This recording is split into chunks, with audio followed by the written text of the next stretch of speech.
Tom, if you had to play this weekend, how would the team go? Yeah, I think we'd be fine. Obviously, it's a bit of a trek over there. Obviously, the flight back, landing at 5 a.m. for most of the players is pretty tough, but there's plenty of teams that do it worldwide, international sportsmen, plenty of rugby union teams, particularly up in Queensland. I think they go over to South Africa and so on. So you're a professional athlete, and the expectation would be that you get yourself ready to play. And if we had to come back and play, that'd be fine. But obviously the AFL have looked after us and given us the weekend off. So what do you get out of this weekend off? I think it's a good chance for us to reset, see where we're at, continue to grow as a football club and as a team. Obviously the Magpies boys are playing here tomorrow afternoon, so it's a good opportunity for us to come and support them. Obviously when you're on the road a fair bit, you don't get those opportunities, so it's a good chance for us to reset. Got to the bye 6-3, continue to build that cohesion with a new playing list from the previous year, so it's a good opportunity, I suppose, just to reset. And Todd Marshall, you get to support tomorrow. Great to see him back after a pretty difficult time in his life. Yeah, absolutely. I think it's the most challenging thing that most people would go through, losing a parent, and Toddy's had a horrendous 6 months losing both. So we just support him as a football club. He's in pretty good spirits. I suppose being at a footy club, it's probably the best environment for him. We put our arms around him and support him as best we can, and it's great to see him out there playing footy. And the most important thing for Todd is it's his time schedule, and we're just here to support him and help in any way we can. And you obviously play a fair bit with Dane Beams as well. Have you spoken to him? I mean, he's obviously going through something very similar. Yeah, I reached out to him. I actually spoke to him this morning.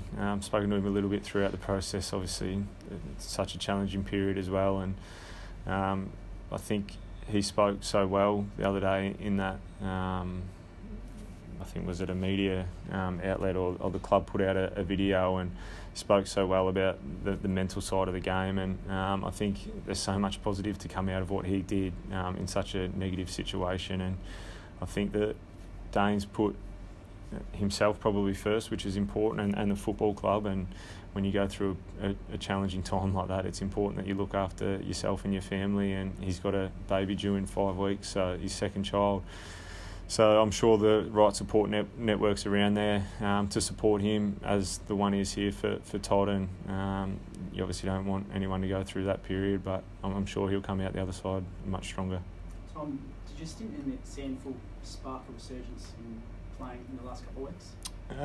Yeah, you'd probably say that, looking back at the performances. But for me, it was more just getting fitness in the legs, and I had an interrupted pre-season, coming off a shoulder reconstruction, and then a little hiccup just before we got in the season, had no pre-season games, and I was playing catch-up and just felt a bit sluggish out there. And you probably watched me covering the ground in those first 4 games and just wasn't able to compete at the level that I needed to, and the coaching staff took that out of my hands, which sometimes as players you need that. You need them to do that, because we are competitive beasts, and we just want to get out there and play. And for them to take that out of my hands, I think it's been the right call, and went back to the Sandful and had an extra week as well just to do some fitness. So got my body feeling in a position where I felt like I could compete and come out and played some decent football. But I think I've still got some better football in front of me in the second half of the year. How difficult is that? Like, after, I said, you weren't playing great footy in the first 4 games, like after a week or two, do you sort of feel like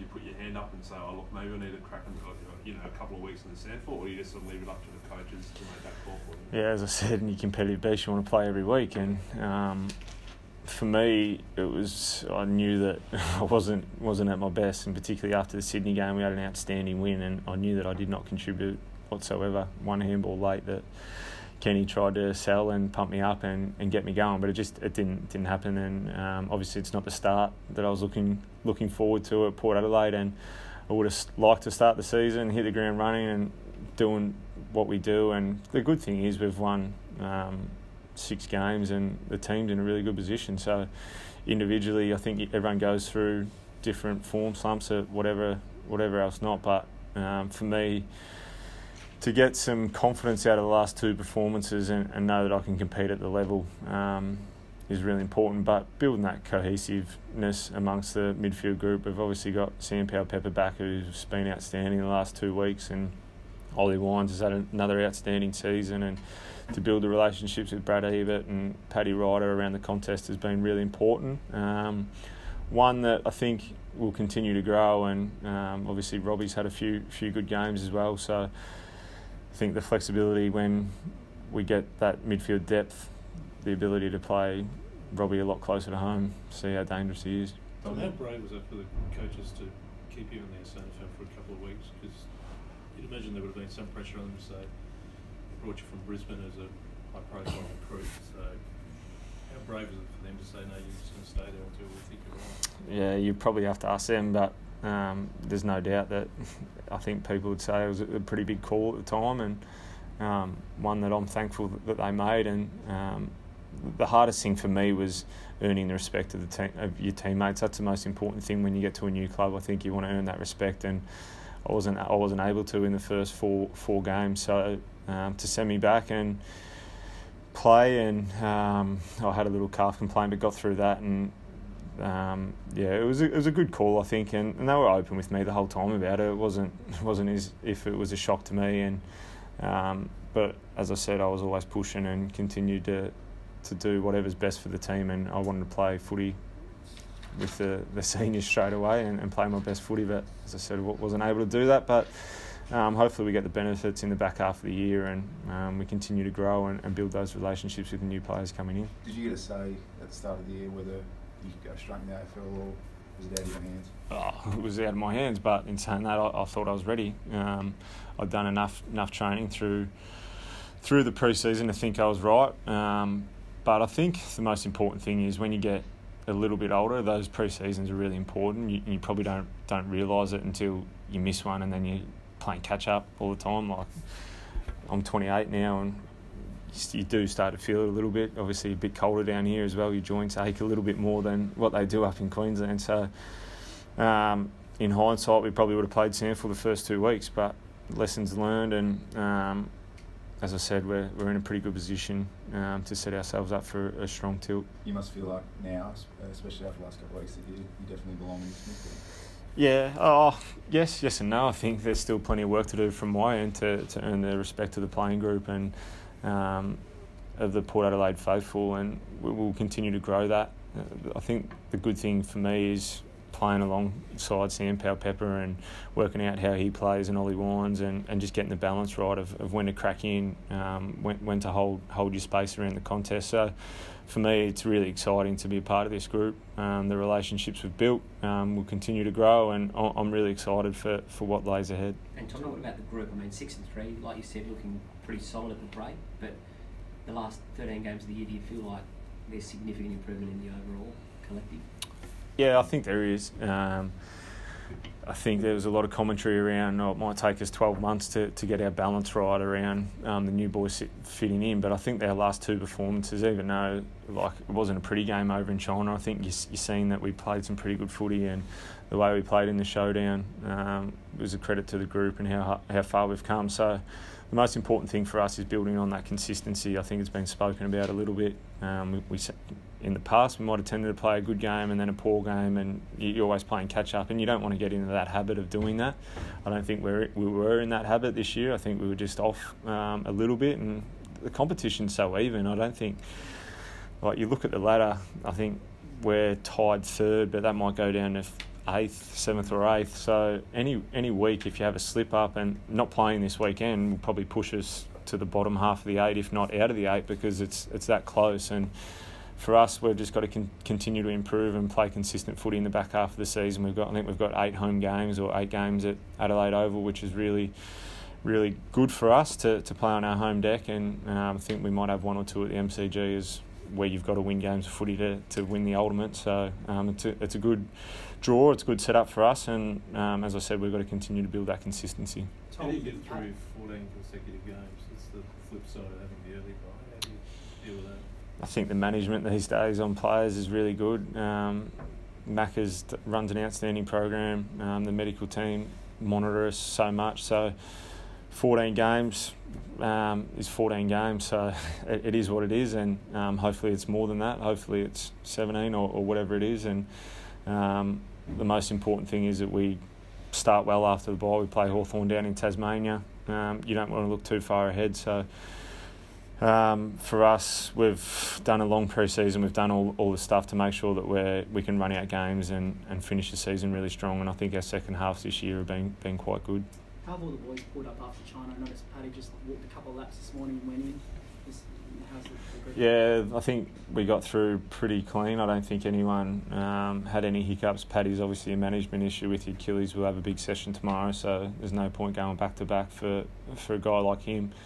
So I'm pretty sure the playing group's pretty healthy at the moment. Tom, how much did you and Sam lean on each other during the Sandfield stint? It's funny, we started a little bit of a saying. We call ourselves the Bash Brothers, but he's more the Bash brother, and I'm just a little step brother in that. I think he cracks the pack. So yeah, it was good. I think probably maybe more for him to have someone to talk to as a senior player, but it was also good for me as well, just to be able to lean on him and talk to him during games, and the other guys as well, Joey Atley and guys like that are playing really good footy at Magpies level. It was good to go back, find a little bit of confidence, and Peps and I have probably grown closer and stronger relationship in those couple of weeks. What did you learn about him then for those couple of weeks? Well, he's a bull. I think he's scary. That's for sure. He doesn't mess around. If he sees a ball, he's going straight through it. And we've got a couple like that. Ollie's the same. So for me, it's probably identifying that, working out, well, hang on, maybe I don't have to go in and smash this pack. Maybe I have to close an outlet or close a player on the outside or be ready for the handball receive once they get that movement through. So, yeah, I just can't believe the talent that he's got not the talent, but the way he plays and his work ethic. And as a 19, 20-year-old, it's a scary prospect, that's for sure. How do you feel about possibly playing 2 games in China next year?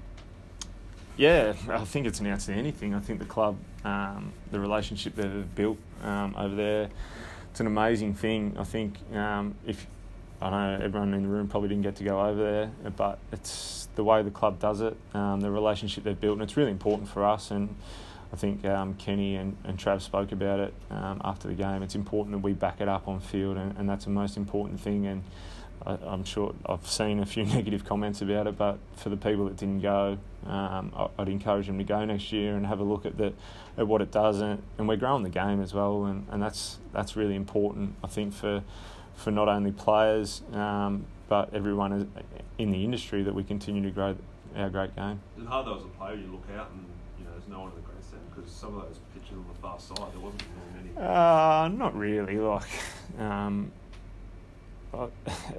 There was a lot in the marquees, and the weather, it was a really strange week. Like the day we trained on Wednesday, it was 36 degrees and the humidity was so high, and then we played and it felt like it was 20 and raining, so the rain probably turned a few people off. But if you're motivated by crowds, then you might be like, it's outstanding what we get at Adelaide Oval. There's no doubt we play with a 19th man, but if you can't get yourself up to play AFL footy, then yeah, it's not that hard, I don't think. And just on training, I think you asked about Paddy Ryder, but Matty Broadbent, do you know where he is at the moment in terms of his rehab and his recovery schedule? What's he wouldn't be far away. I'm not completely 100% over it, but I've seen him. He's begun to run on the grass and ticking all the boxes so far. So I think he's not too far away. Another exciting prospect when he gets back as well, and continue to just put pressure on guys to perform at the senior level, and that's the most pleasing thing. All in all, for you, joints are a little bit sore. Pre-season interrupted, but you're now looking at possibly finals for the first time in like forever. So for you, you're happy with the way things have gone overall? Yeah. There's no doubt. I'm happy with the decision I made right from day dot. Since I walked through the club, they've opened me with open arms, and couldn't be more happy with the decision I made to come down here. And we're 6-3. I said we've put ourselves in a position, but that's all we've done. We're no guarantee to play finals, and you've got to continue to perform well at this level. So we've got our challenges ahead, but for me, I'm really excited for what lies ahead, and I get to play my cousin for the first time next week. He plays for Hawthorn. He's only a 19, 20-year-old, Harry Morrison, so that's another exciting thing for me in the short term. But for this playing group, hopefully we continue can continue to string wins together and put ourselves in a really good position. And that's all you're doing this time of year, is setting yourself up for the end. Is it everything you expected coming down here in terms of, it's a footy landscape and lifestyle? Yeah, it is. Everything and more. I think when you don't spend any time in Adelaide, you slag it a fair bit, and you seem to get in everyone that's from Adelaide. So I couldn't be more impressed by the city and the people and just everything about the place. I just love it down here. Shana loves it, and Jack's probably a bit young, but he seems to enjoy it as well. So it's and from a footy club point of view, I couldn't speak highly enough of the footy club. It's an outstanding place, and it's run from Keith as CEO all the way down. Chris Davies as footy manager is outstanding coach, Ken Hinkley, and an even better captain as well in Travis Boak, that just does above and beyond for everyone. And I think that's what makes it a really special place, and hopefully we can continue to improve that.